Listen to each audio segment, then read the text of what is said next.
Good morning, everyone. I see people are joining us at a pretty fast rate. Already 72 people in the webinar. It's nice to see everyone back again. For those who don't know me, my name is Laurent, and I'm going to be moderating the discussion today on empowering HR with AI. So it's going to be a pretty interesting panel. We have some amazing experts, so I'm excited to jump in. I'm logging in from beautiful Montreal. It's a sunny day here today on a Thursday. It's that time of the year in Montreal where the weather is changing so fast. 1 week ago, we had a 20 centimeter snowstorm. And can you believe that? We also had a full solar eclipse on Monday. So pretty interesting time. If you're joining us in the chat, let us know where are you joining us from. And also let me know if you saw the eclipse on Monday. Honestly, I'm still not over it. It was such an amazing moment. I'd like to extend a special welcome to everyone joining us from the Ask the Expert session. We're super excited to have you. It's going to be a pretty interesting format today. We have three awesome experts which are ready to answer all your questions. Speaking of questions, here's how the webinar is going to go today. So we're going to have a 45-minute discussion on empowering HR with AI. Then we're going to have a 15 minutes Q&A at the end. But don't hesitate to ask your questions as they come. Maybe we're going to answer them during the webinar. We also have Jess from Workleap in the chat, which is super excited to answer all of your questions. Before you ask, this webinar is being recorded. You're going to receive the recording before the weekend at the email address you use to register. So don't worry about that. And then last point for the housekeeping for everyone who are a member of SHRM, this webinar is being credited for 1 credit towards your annual recertification. So you will get the code at the end of the webinar. So you have to stay with us until the end, and we'll share that then.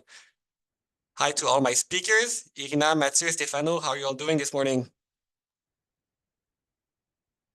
Yes, sir. Doing amazing. Nice to be back with you in a webinar. Yes, it's good to have you back, Mathieu. And nice to have you for the first time, Irina and Stefano. Let's go Doing with... great. Thanks. Thank you Let's for go the with the... invitation. Awesome. We're super happy to have you. Before we start with the topic of the webinar, let's do a bit of an introduction. Irina, do you want to start for us? Yes, of course. Thank you for having me today. So for myself, I am part of the Workleap team. I am on the HR team, working on many strategic projects. In my past life, I've actually worked on many digital and HR transformation projects, so have supported in transformations that were related to AI automation and other new tech. So really happy for the conversation today and looking forward to our chat.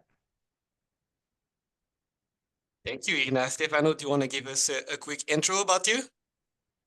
Yes, thank you so much, first of all, for having me here. I'm Stefano Besana, partner in Deloitte Consulting, specialized into the human capital area. So what I've done for the past 15 years is basically helping huge organization across the globe, in helping the transformation with people at the center, at the core of their internal HR and collaborative processes towards a better future of work. So more than happy to be here today to discuss with you the impacts of artificial intelligence on the future of work and specifically on the HR function within the organization. Awesome. Thanks, Stefano. And Mathieu, do you want to give us a quick introduction for those who don't know you? Sure thing, nice and easy. So my name is Matt. I'm the product director for Workleap LMS, a former serial entrepreneur. So building armed and dangerous team, high performing teams is pretty much why I wake up every day. So AI to me is very exciting because it enables us to do a whole lot more with not much more resource. So it's a very interesting time to do business and HR all at the same time. Awesome. Thanks, everyone. That's a really nice panel of experts we have this morning. People from really different areas, different expertise. So I think it's going to be some really good insights. Before we jump in and we start with the questions, I have a question for you. As an HR professional, we'd like to know how often do you use AI in your HR tasks? So let's fire the quiz up. First option, do you use it every day? Do you use it every week, every month, or do you not use AI in your HR tasks? I'm seeing the answers starting to come in. It seems like it's pretty even. We have 23%, 22% every day, 32% every week, 14% everyone, and 30% of HR professional in that webinar do not use HR. I think after the discussion we're gonna have this morning, I think this might change your view, and you wanna get started on AI in HR. So before we start with the questions, what is AI? It's a word that we use often. You've been hearing it so much in the last few years. But Stefano, can you give us a little bit of clarification on what AI actually means and what are the different uses of AI? Sure. Very quickly on this, actually, it's not a new concept. It's not something new. It's not something that popped up in the market in the last few months, a few days. The launch of ChatGPT is back for 1 year and a half, probably, almost. And right now we are seeing a tremendous increase in terms of the interest, in terms of the economic impact, in terms of the all different aspects that we have, in terms of the investment that we have on artificial intelligence, especially at a global level, especially on the US market. We estimate an increase in terms of global GDP by 7 trillion by the next 10-year period.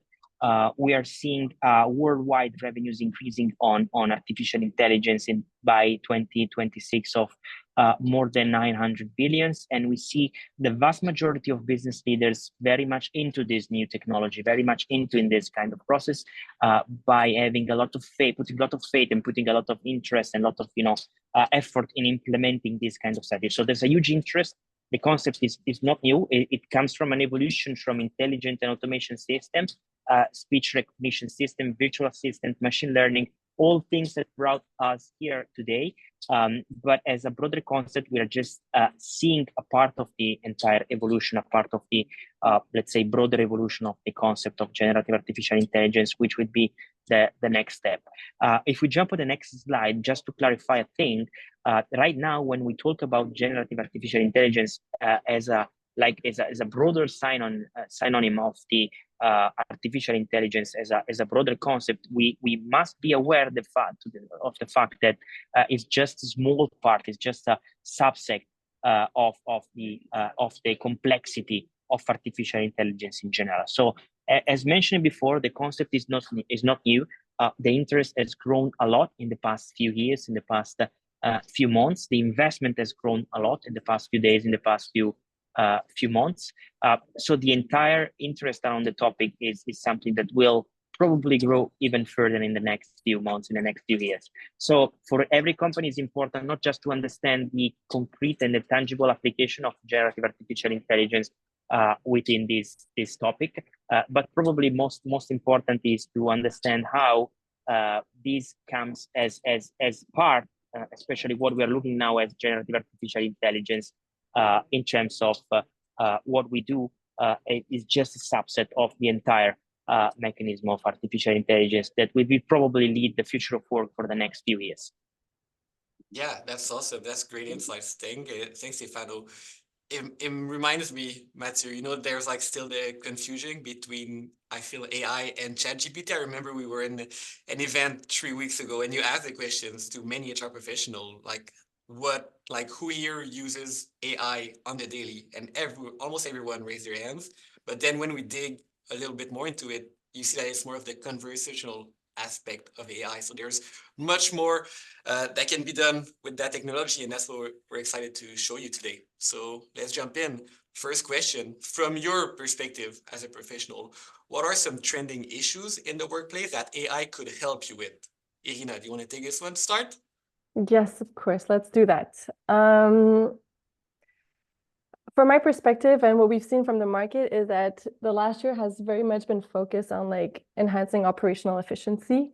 There was a lot of pressure on organizations to make sure that they achieve objectives, that they push objectives, and we just have less and less people on the market.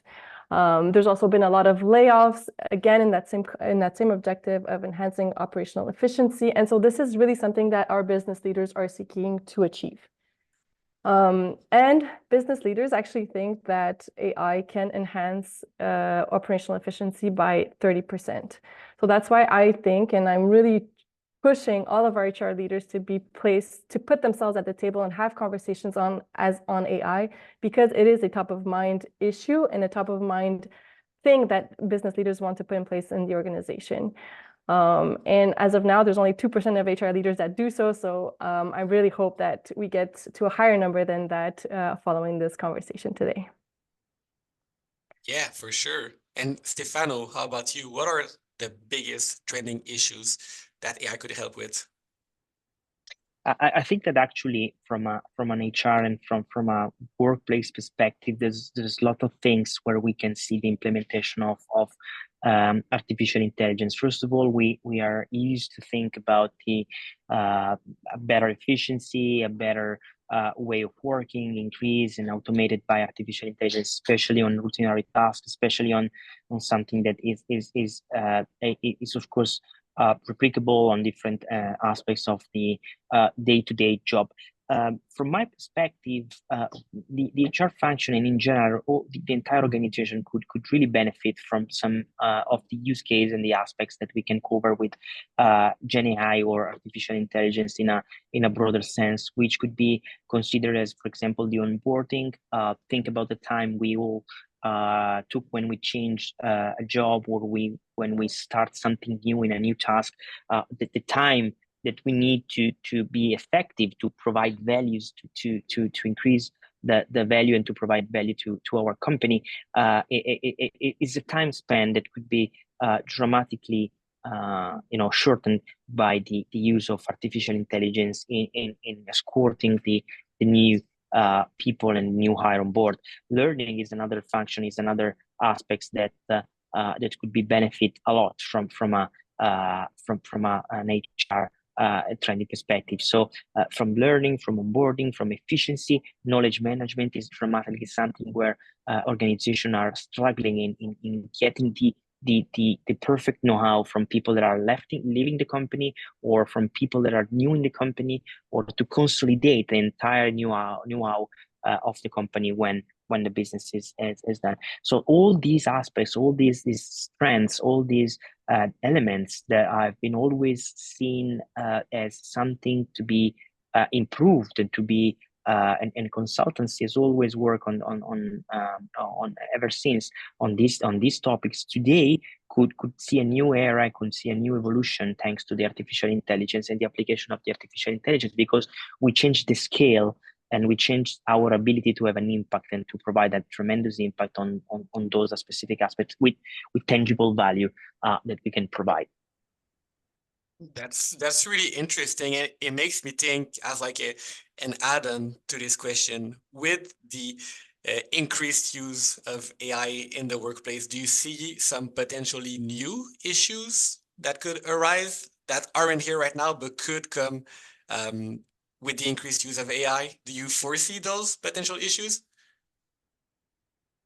There's actually interesting research that I've come across recently, which says that taking a group of people that were leveraging generative artificial intelligence in their day-to-day task, we see an increase in terms of performance from among the lowest performance, and a decrease of performance via application of the artificial intelligence in the top performer. So it seems that we have a better beneficial of artificial intelligence where our workforce is not so proficient, is not so it's not to be considered a top performer. While on the other hand, we see let's say lower performances where we have a too deep integration of artificial intelligence within top performing high flyers and high performing teams. I think that this is really interesting because one of the challenges that I see ahead is how to balance these two dimensions in order not to give people to make them rely too much on artificial intelligence, and to be sure that we are always aware, we keep human in the loop, but we are at the same time aware that we can close some gaps in terms of competencies, especially on those low performance people and low performance employees. While on the other hand, we need to be aware that introducing the artificial intelligence may demotivate, may create disengagement, may lead to some, downsides in terms of the performances and in terms of the end results. So probably we need to balance between these two dimensions, and we need to be very aware of what we are doing, and especially how we escort and how we help the people inside the organization to adopt positive behaviors when we talk about artificial intelligence. That's really interesting. So let's see if we parallel it with the economics. It's kind of like a diminishing returns, right? On AI with high performer. That's a really interesting study. I see your comment, Jennifer, in the chat. Don't worry, we're going to go into tactics really soon. We're just setting the ground right now to people who might not have all the context, but we're going to give you some really good actionable tactics if you stay with us. So let's transition into question 2. All right, so which specific HR inefficiency would you prioritize for leveraging AI? Let's say we try to dig into it a little bit more precisely, and like what factors make it particularly suitable for AI implementation? Irina, do you want to start us with this one? So with the arrival of Gen AI, there's huge capabilities now to be able to take a huge amount of data and be able to use that data and ask it questions and get a lot of outputs out of it. And in terms of HR inefficiency, I think that this is pretty much general, is that we spend a lot of time building content to make sure that everyone is aligned or understand our policies or understand ways of working. And so we spend a lot of time building it, doing it, making sure that managers own it, then making sure that employees own it, and all that sphere of communication and making sure that everybody knows where and how to get that information is very time demanding. Demanding on the managers to answer those questions, demanding on the HR team that is also meant to answer those questions. And what this generative AI is now able to do is that we're now able to plug in our own data to those capabilities, and we could potentially attach it to the policies that we have internally, or the data that we have within our team. And this allows individuals to be able to ask questions to a conversational AI that has specific data that comes in from the organization itself. And this allows for us as HR to have less questions that come to us. We also feel like we're better able at answering employee questions, because I feel like we always feel like we're behind in answering these questions, or even that employees do not feel comfortable asking the questions that they want to ask. And there's actually a really amazing study that actually says that individuals are even more prone to ask questions to a chatbot or a conversational AI, because they feel like they can be as vulnerable as they can and want to be in asking the questions that actually matters to them. So of course, AI is not yet perfect, but it's already a really good way of using and enhancing what's already been created and what is already present, to use it for different use cases for our managers and our employees. So yes, that's something that's going to be great. And imagine being also able to plug into your HR data. So all of your HR tech suite, if you can get into there and ask specific questions to get specific data around what's within that realm or that sphere of data, it'll be also very useful as an HR expert, and even for managers that want to have more data on their teams. Wouldn't that be awesome? That would be amazing. If we had a solution to help with that. Well, we're working on it, so it's pretty exciting. And good, amazing insights, Irina. And I feel like that's also a problem, or like an inefficiency that comes back a lot when we discuss with HR professionals who are customers. Like it seems to be like a big pain of the HR pros to go through that data and like go through that feedback and analyze and generate insights from that. So that's also a place where a software like Workleap Office Vibe can really make life easier for all HR professionals. Mathieu, do you have any insights to add to this? Of course. I mean, obviously we're going to be talking a whole lot about Gen AI and creating content based on what we have, but if we take a step back, I mean, as an HR professional, I mean, unless you're very different, there's a lot of businesses out there who's running on an understaffed HR department. So it's all a matter of optimizing the time that you have. So you already have access to a whole lot of data, but knowing what to focus on is a big problem. So having those analytics component to help you just guide focus on what are your blind spots, liabilities, and what little time you have should be focused on what, that's tremendous value that can be kind of leveraged through AI as somewhat of an assistant. After that, and Stefano kind of mentioned it earlier on, there's the cost of what we call in the product management function, the cost of plumbing. So like every single time you're starting something, you got to start from scratch. So using AIs to build templates. So obviously, and I really think it was interesting, Stefano, your point about seeing the improve in productivity from the lower tier employees and decrease in the top one. Because to me, at the end of the day, AI is just it's just an enabler. Once again, it's not a miracle solution to anything. So one of the biggest aspect, I think, in the terms of inefficiency is always starting from scratch, or always having to kind of, it's basically like it takes more energy to go, like, to make the wheel turn the first time. Once you build momentum, it gets faster. So how can we use AI to kind of get us past the blank page syndrome, kind of a rough canvas, knowing it's not going to be perfect, but it's enough to at least put us in a, okay, I have an opinion on this.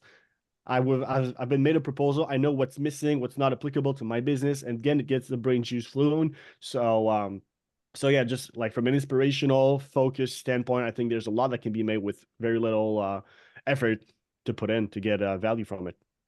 That's awesome. And like, what when you say templates, like what kind of templates would be applicable for HR? It Is could it it, job it could range from, postings? Yeah. it could be job posting, could be from skill assessment, performance need assessment, training assessment. So pretty much every single like angle that you can think of could have a template and or kind of rough framework generated through AI, depending on your specific needs. But at the end of the day, I'm sure every business thinks they're so different than the rest. We all are facing the same problem with a different verbiage attached to it. So while every business has some particularity, the frameworks on which we're going to be betting on to fix those problems are roughly the best practices and common to most. So helping us kind of focus on what's the best path to solution on a specific problem.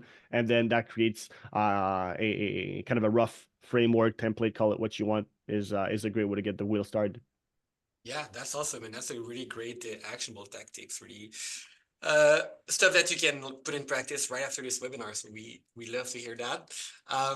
Perfect. So let's transition into the third question. So from your professional point of view, how do you personally use AI or adapt your work to integrate AI on what you do? And for me, that's a pretty interesting question because we have three experts from really different backgrounds. Irina as an HR expert, Mathieu as a product owner, and Stefano as a consultant. So I think we're going to get really great perspective on there. Irina, do you want to start?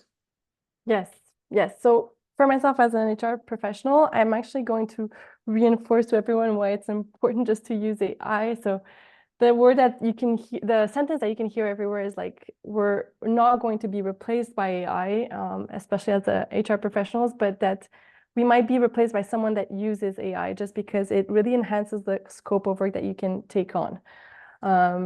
And to actually like adapt to what Stefano said, for myself, it's not that the highest performers are going to decrease their performance necessarily, is that in the domain that you have the highest knowledge in, AI is not there yet. So we all have a domain of expertise or domain of knowledge, but AI can help us like expand our knowledge and get into getting content from somewhere else or another domain that we're less in control of specifically. So we can definitely broaden our knowledge and the outcomes that we bring by using AI and bringing in all these other elements that that we're personally less good at.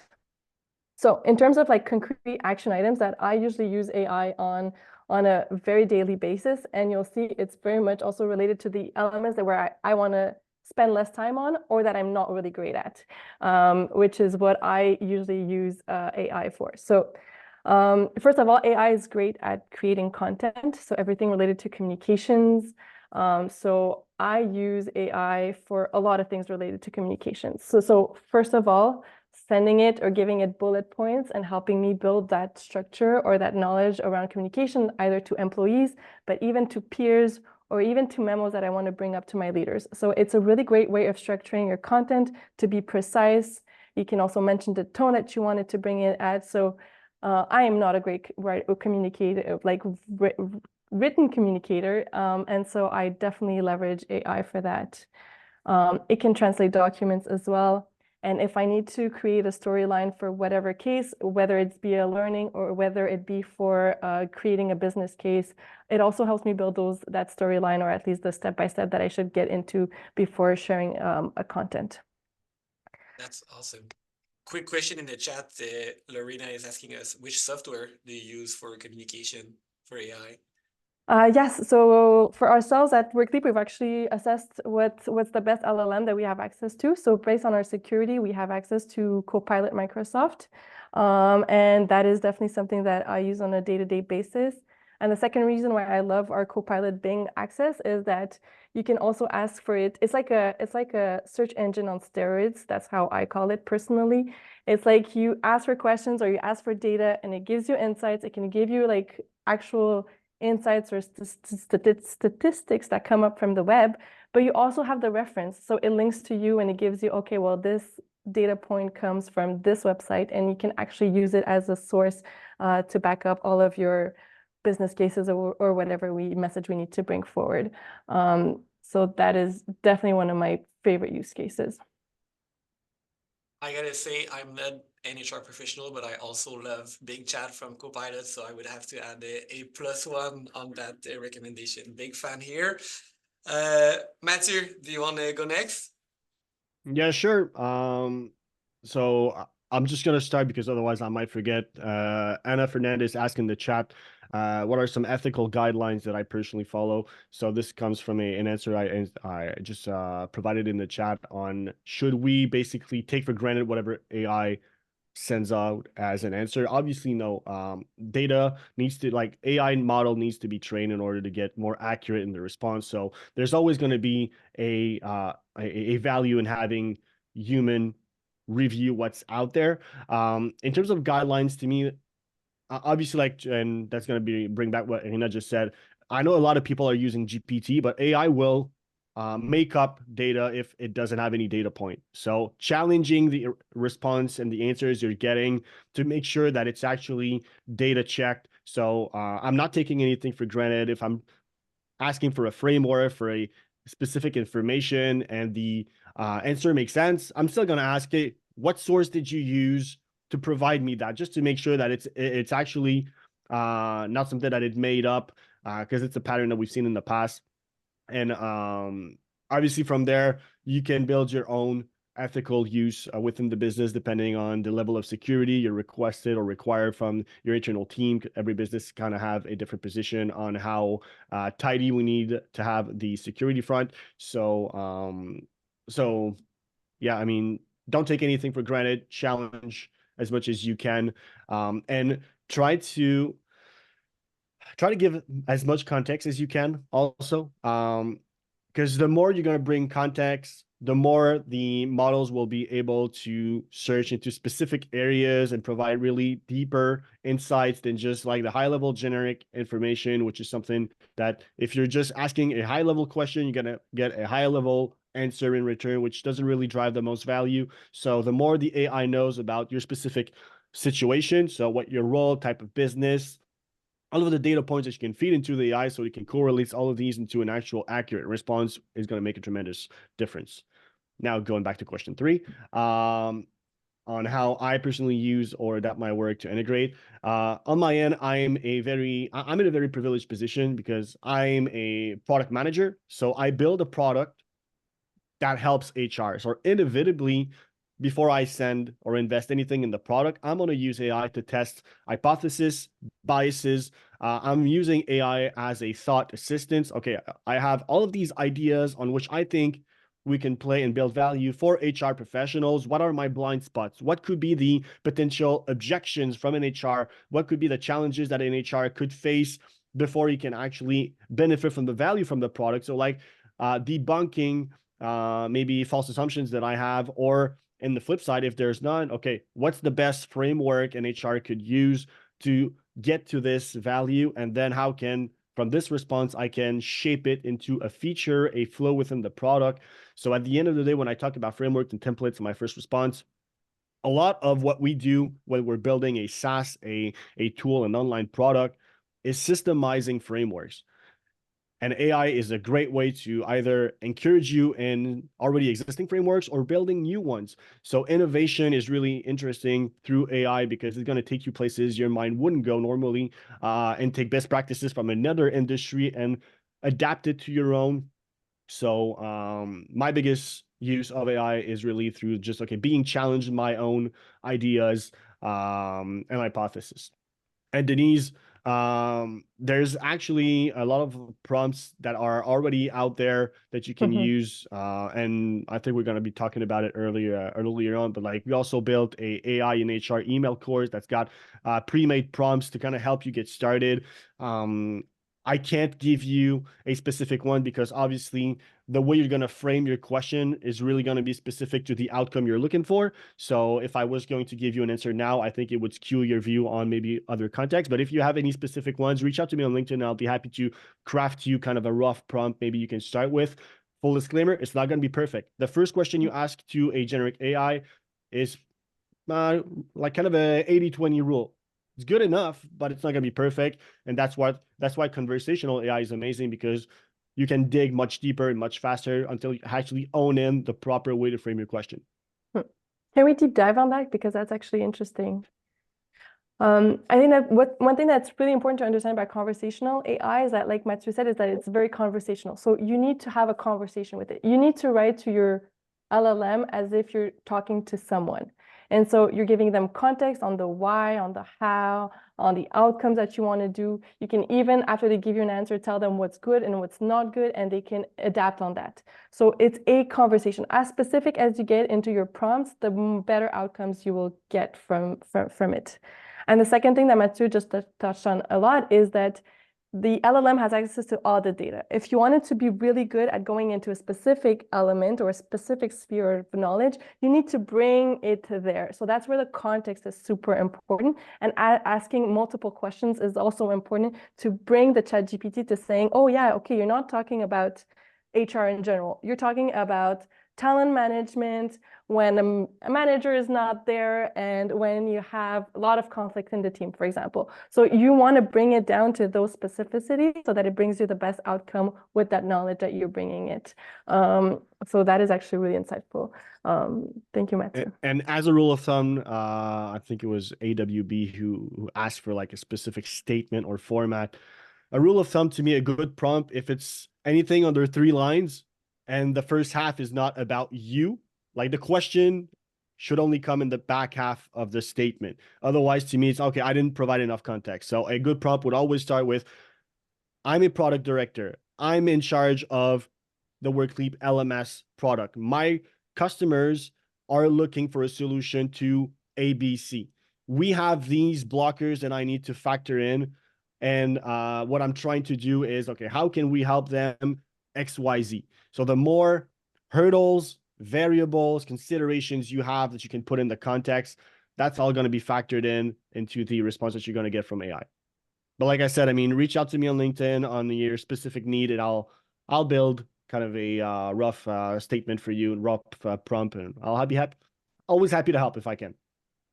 That's great. Thanks, Mathieu. And just to piggyback on this, I saw that Workleap posted in the chat, Mathieu, the course you were mentioning. So the AI for HR crash course that we recently published. So for everyone asking about prompts, actionable stuff, you can register to this course. It's an email course. It takes about a week to complete, 1 short course per day. And then you'll find a lot of really actionable stuff there that you can implement in your day-to-day.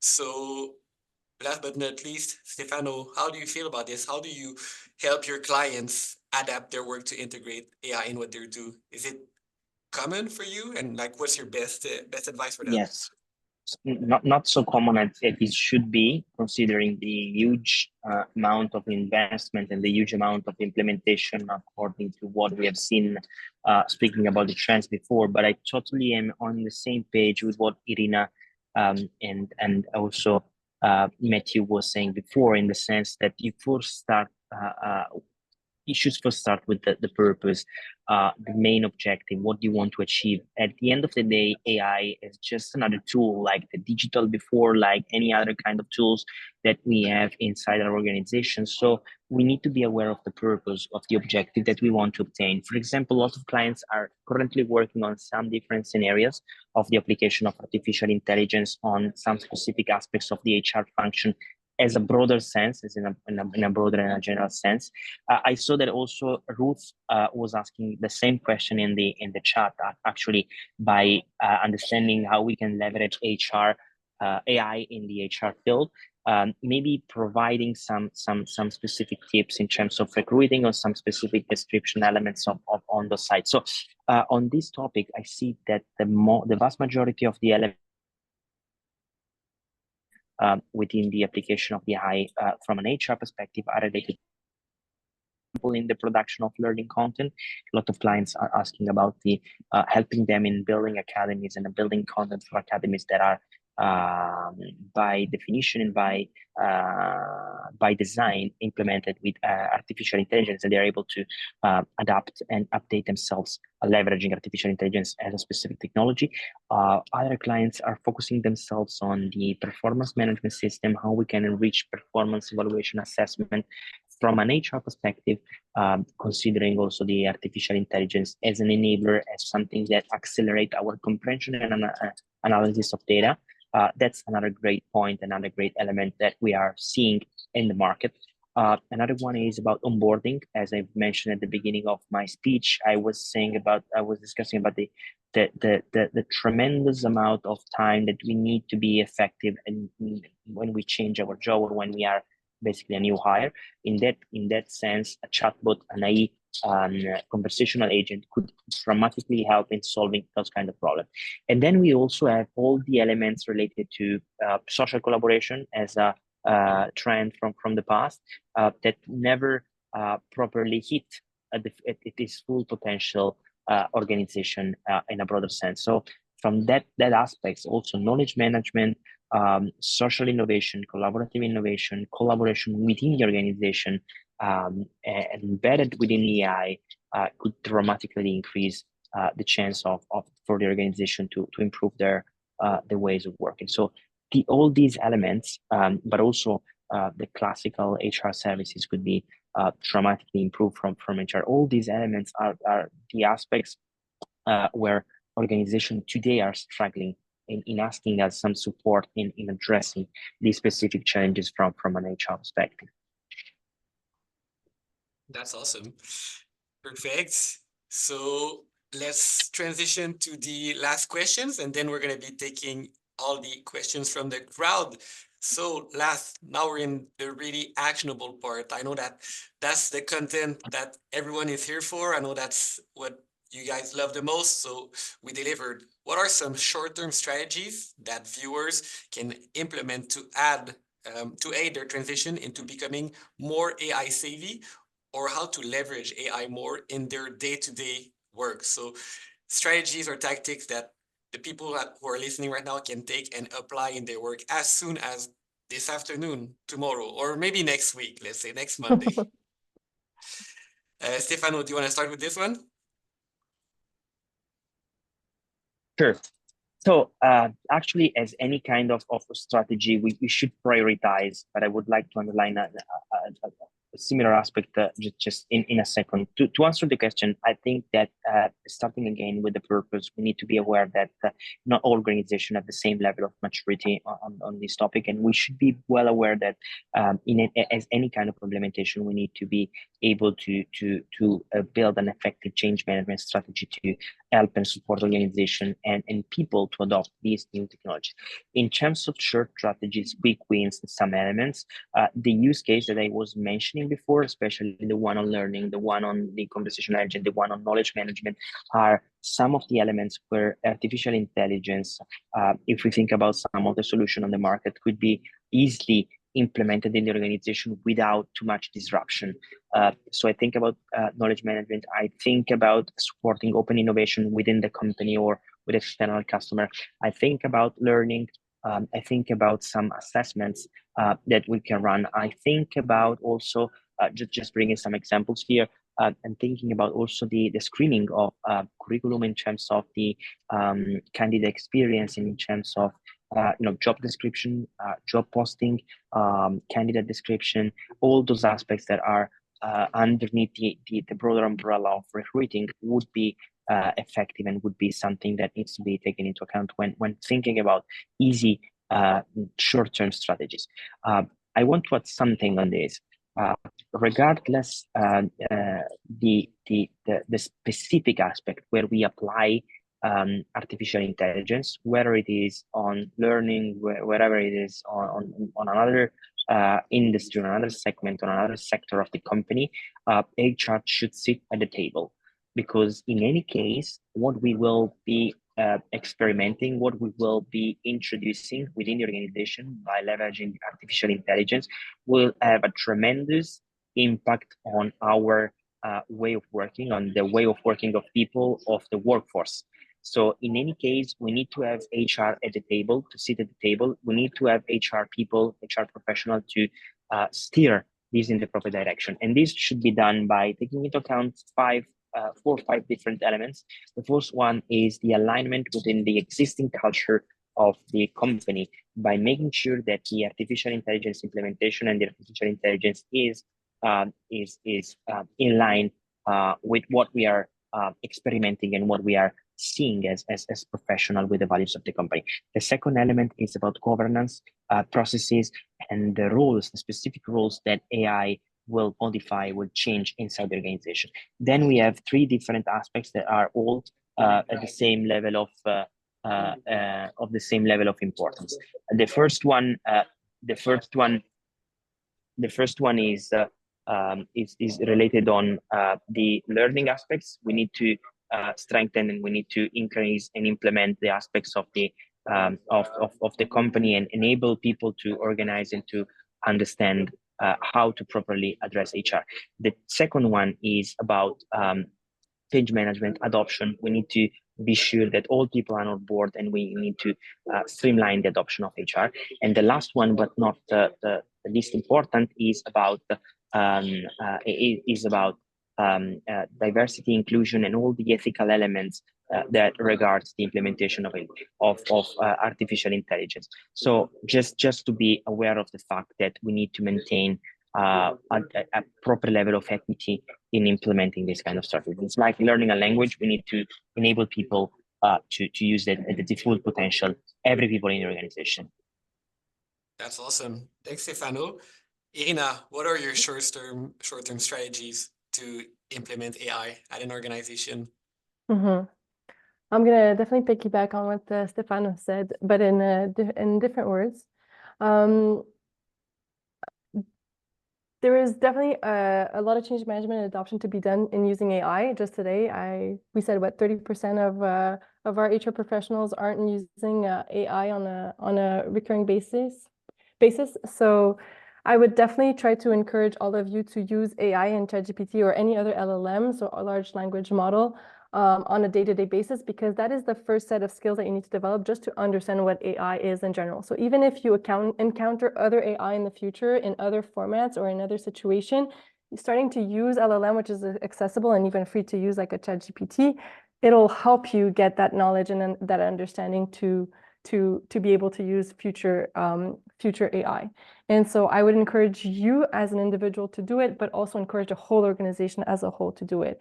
And to do it as part of your organization, yes, of course, we need to ensure that from security standpoints, there are policies that you answer to your security policies. So connect with your IT team, connect with your security team, and then give as much guidelines as possible to people as to how to use AI. So if you give them a little bit of coaching, what are the do's, the don'ts, what is AI good at, what is AI not good at, this is definitely going to be something that is going to accelerate how and when and how much people are using AI.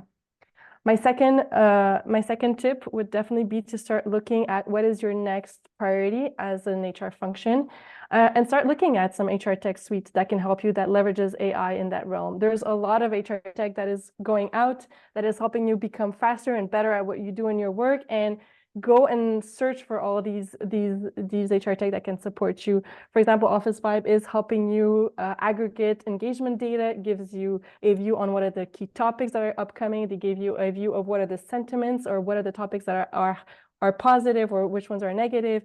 And so these are easy tools that already have AI integrated in them that can definitely accelerate the way that you're working on your day-to-day. And the third and last element is this is going to be a business change. It is going to change how people are working throughout the organization. And you need to start finding ways to sensitivize, if that's a word, your leaders to know that their jobs and their teams are going to be changing. So AI is either going to remove some of the repetitive tasks, or it's going to enhance the way that people are working because it gives them that capacity to be doing more with AI. And so as HR, you do want to be a strategic partner and support all of your other leaders in the organization to identify what are the roles that are going to be most impacted by AI? What are the tasks that are going to be most impacted by AI? And what can you do to enhance the ways of working within their team to actually leverage AI and maybe allow to free up space to do something else, which is ultimately the whole goal at the end of this too. What do you think, Mathieu? Lots to unpack and so little time. So Charlotte, I'm going to dive into very specific because by the sound of it, you want the meat and potatoes of things. So, okay, let's just say we've been talking about learning and just like knowledge management as a use case. So let's dive into the one. I'm actually going to take it a step back, because you brought up, let's say, the capabilities of Office Vibe, like anything that's going to help you bridge, because to me, it's my obsession, bridging performance and learning. AI can do wonder with that. So if you can get sentiment and also patterns and trends on why are we underperforming in specific teams and or areas in the business, then you can open up a conversation with the actual impacted employees. Hey, what are we not good at? Yet we can acknowledge it. So once you can identify the context in which learning becomes relevant, so contextualized learning, you can use your SMEs, so subject matter experts that are already being distracted on a daily basis by employees. Hey, how do we do this? How do you do that? What do you think of? And from there, use them no longer as content creators, but reviewers. From the minute okay, what learnings do we need to improve performance? What's my best employee? And what kind of rough guideline that could be generated through AI can you review to know what's missing, what's not applicable to our business? You basically streamline the entire documentation and knowledge management flow. So building processes between different verticals and or HR subset is going to be really easy through AI, so long as you can contextualize things. So I'm a big advocate of, yes, top to bottom works up to a certain point, but once again, going back to learning is in the desire to change an outcome or increase performance. It's got to come from the people. They have to know what's in it for them in order to drive change. So the more you have a human-based conversation on what's holding you back from winning, what's holding you back from performing, then you have the clarity on, as a manager, as an HR, I know now where to focus my attention and then use AI to unlock and be a servant leader and provide them what they've already identified as winning conditions. So the adoption rate is going to be a lot easier. The completion rate is going to be much more better. And the content is going to be a whole lot faster to create because it's been identified from the people as a needed resource. And you already have your SMEs within the business. So there's a recognition part that comes into it. So we don't have to go like through hoops and doing leaps and bounds to leverage AI on a daily basis and quick wins. It's basically just doing what you're already doing in an efficient way and just building a new process to think about it so that we're more efficient about it. That's awesome. Thanks, Mathieu. I think that's the good meat and potatoes that we were looking for. And then if you're looking for more short-term strategies that you can use to implement AI in your HR roadmap, I would invite you to register to the AI for HR crash course that we just published. Ash, I saw your comment about the emails. You can find me on LinkedIn, DM me, Laurent V, and I'm going to enroll you in the course directly. If we can just post the link in the comments, I invite everyone in this webinar to register. I think it's a great transition and a great next step if you're interested into adding more of an AI approach in your HR roadmap. Before we transition into the Q&A, let me just do a quick mention of Workleap. We've mentioned it a lot in the webinar. We've mentioned Workleap Office Vibe. We've mentioned Workleap LMS. We've mentioned Workleap Skill. So what is Workleap? It's an ecosystem of products that are simple to use, and it's built to help you have a stellar employee experience. It's built to solve modern HR problems. It can tackle any challenges in the employee experience cycle. So we're speaking onboarding, engagement, LMS, performance management, skills mapping. And it's also integrated the some AI functionalities. Of course, we've mentioned it briefly with the feedback analysis and topic reports in Office Vibe. We also build Workleap Skills, which uses AI models to map all the skills in your organization and help with career progression. Mathieu, do you want to do a quick mention of Workleap LMS? Yeah, I actually wrote it in the chat. So like Perfect. we're looking, AI is going to be driving the conversation. So on our end in the LMS, we're currently working on a AI generated course outline, course builder. So once again, going back to the minute, to the idea of we need to identify what we need, what's the desired outcome, and then what can AI muster together. So we're in a more of a reviewer, opinionated position, and not having to do the entire plumbing, like I mentioned earlier on, okay, I need to build a specific course structure and all of the things that kind of scare people. So turning anybody within the business, any employee, into an actual content creator, to me, that's the goal behind LMS, leveraging as much as we can into the collective knowledge of the business.